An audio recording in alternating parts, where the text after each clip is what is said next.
बच्चों आज हम क्लास 7 चैप्टर 10 एक्सरसाइज 10.1 का तीसरा क्वेश्चन करेंगे। क्वेश्चन हमसे पूछा गया है, identify the numerical coefficients of terms other than constants in the following expressions. यानी कि बच्चों ये हमको एक्सप्रेशन दी गई हैं। एक्सप्रेशंस का मतलब होता है व्यंजक, और इनके हमको हिंदी वालों के लिए मैंने लिख दिए मीनिंग यहां। इनके हमको न्यूमेरिकल कोएफिशिएंट लिखने हैं। न्यूमेरिकल का मतलब होता है संख्यात्मक और कोएफिशिएंट का मतलब होता है गुणांक। ठीक है, जैसे कि मैं आपको एक एग्जांपल से समझाता हूं। अगर हमको कोई एक्सप्रेशन दी गई है, मान लो हमें यह दी गई है 2x + 6, तो इसमें ये जो 6 है ये कांस्टेंट नंबर है, और ये जो टर्म है 2x ये वेरिएबल का नंबर है, वेरिएबल टर्म है।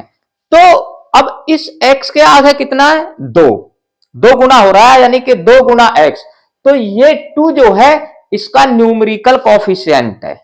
ठीक है, इस प्रकार हमको इसमें 9 क्वेश्चन पूछे गए हैं, सबके बताने हैं। तो मैं इसको एक टेबल की तरह बना देता हूं, जैसे पीछे आंसर शीट में दे रखी है। तो इसको ऐसे लिख लेंगे हम। पहले हम एक्सप्रेशंस लिख लेंगे। एक्सप्रेशन मैं यहां लिख देता हूं,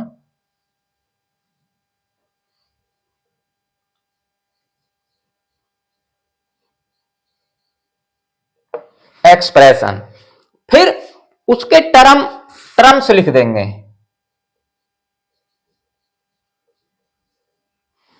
टर्म्स, फिर उनके हमें न्यूमेरिकल कोएफिशिएंट लिखने हैं, तो न्यूमेरिकल कोएफिशिएंट लिख देंगे।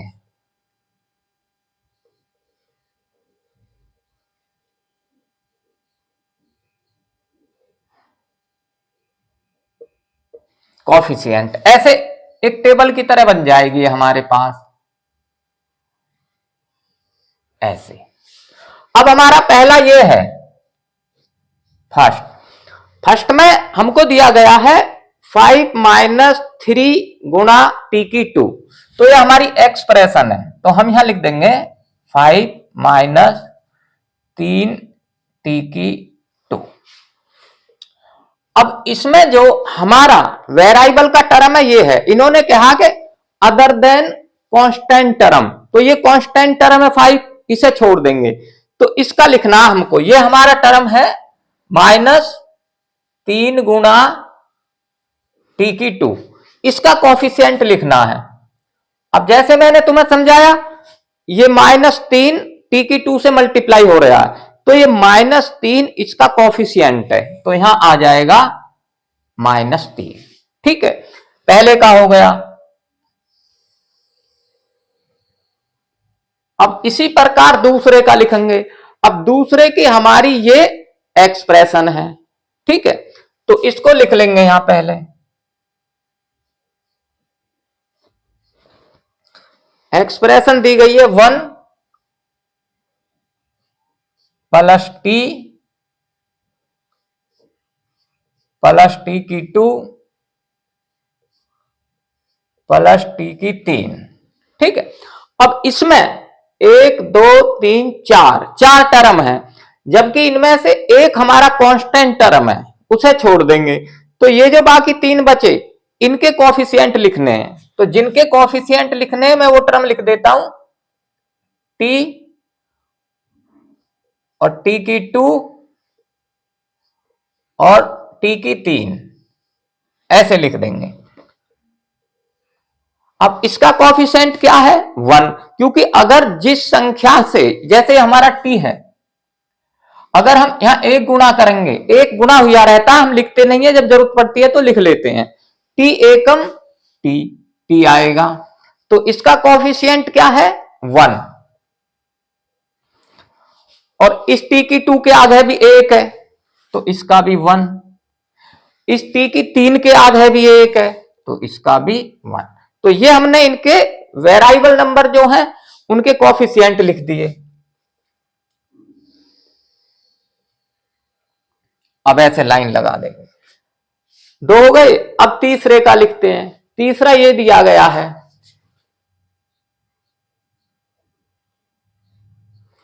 ये दिया गया है x प्लस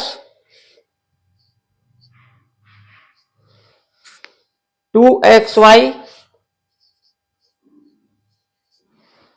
और प्लस 3y, ऐसे लिख लेंगे। अब इसमें तीन टर्म है, तीनों वेरिएबल के हैं, तो तीनों का कॉफिशिएंट लिखना है, न्यूमेरिकल कॉफिशिएंट। तो इनके लिखने हैं, मैं टर्म लिख देता हूं।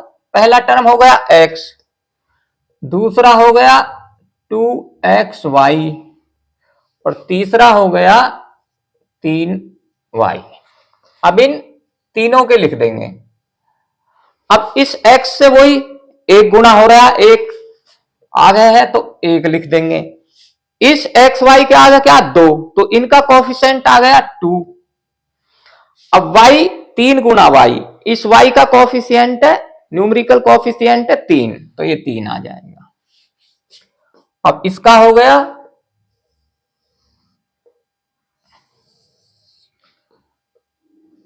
अब चौथा करेंगे। चौथा हमारा ये है,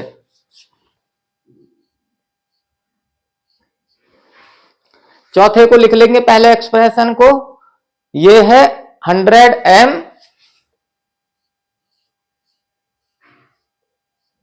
प्लस 1000n।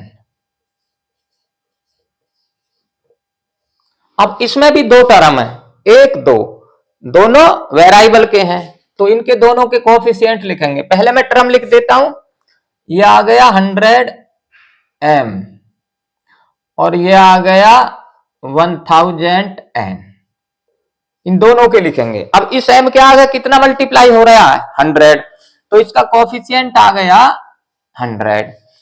अब n के आगे कितना मल्टीप्लाई हो रहा है 1000, यानी कि 1000, तो इसका 1000 आ जाएगा। ये इनके दोनों के न्यूमेरिकल कोएफिशिएंट लिख दिए, यानी कि संख्यात्मक गुणांक। अब इसका हो गया 4 हो गए। अब पांचवे का करते हैं। पांचवा हमारा ये है, पांचवे का है माइनस पी की 2 गुना क्यू की 2 और प्लस 7p गुना क्यू। अब इसमें भी दो टर्म है, दोनों वेरिएबल के हैं, तो दोनों टर्मों का न्यूमेरिकल कोएफिशिएंट लिखना है। तो पहले मैं टर्म लिख देता हूं। पहला हमारा माइनस पी की 2 गुना क्यू की 2, दूसरा है 7p गुना क्यू।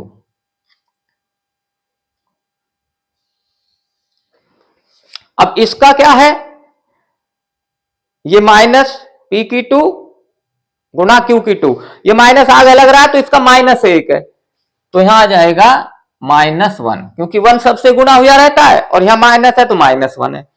इनका क्या है, ये है 7 गुना p गुना क्यू, तो इनका न्यूमेरिकल कोएफिशिएंट है 7, तो यहां 7 आ जाएगा। ठीक है, अब इनके हो गए। इसको ऐसे ही एक टेबल की तरह बन गई हमारे पास, इस प्रकार से 5 हो गए। अब छठा यहां करते हैं। फिर ऐसे टेबल यहां आई नहीं, आप तो नीचे बना सकते हो, उसको ऐसे ही लिख देता हूं मैं, एक्सप्रेशंस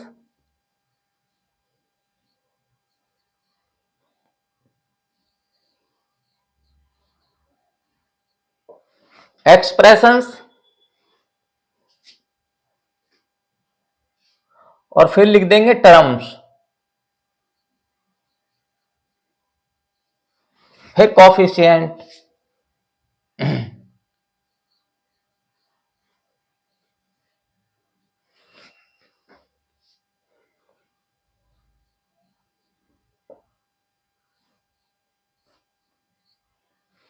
कोएफिशिएंट्स ऐसे लिख देंगे, ऐसे लगा देंगे।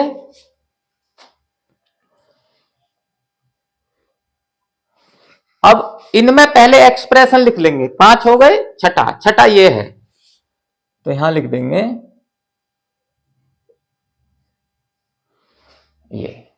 ये हमारा 1.2a प्लस 0.8b। अब इसमें दो टर्म है, दोनों वेरिएबल के हैं, तो दोनों के कोफिशिएंट लिख देंगे। तो ये टर्म लिख देता हूं पहले, ये है 1.2a और दूसरा है 0.8b। अब इस a का कोफिशिएंट क्या है न्यूमेरिकल 1.2, तो यहां आ जाएगा 1.2।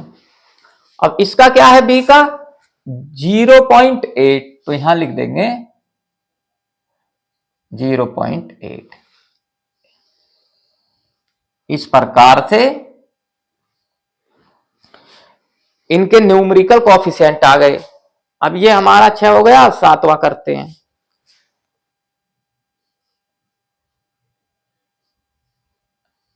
ऐसे लिख लेंगे। अब 7वें की पहले हम इक्वेशन लिख लेते हैं, एक्सप्रेशन। तो ये हमारा 3.14 r⁴। इसमें सिर्फ एक ही टर्म है, तो इसका एक ही टर्म का लिख देंगे। तो इसका टर्म है ये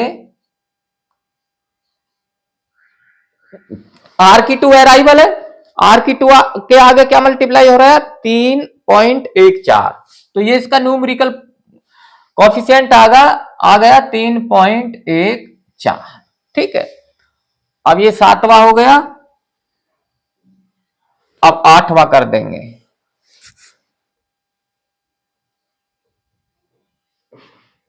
ये 8वें में हमको दिया गया है 2 गुना l प्लस b। ठीक है, अब इसको हम, ये बाहर 2 है, ब्रैकेट में संख्या दोनों से मल्टीप्लाई होगा, तो ये इसको हम ऐसे लिख सकते हैं 2 गुना l 2l प्लस ये 2b से भी होगा 2 गुना b 2b। अब ये हमारे पास दो टर्म बन गए और दोनों वेरिएबल के हैं। तो अब हम यहां लिख लेंगे, पहला टर्म आ गया 2l, दूसरा आ गया 2b। अब इन दोनों के कोफिशिएंट क्या है 2, 2 गुना l, तो इसका l का कोफिशिएंट आ गया 2 और 2 गुना b, b का भी 2 आ गया। ऐसे लिख देंगे।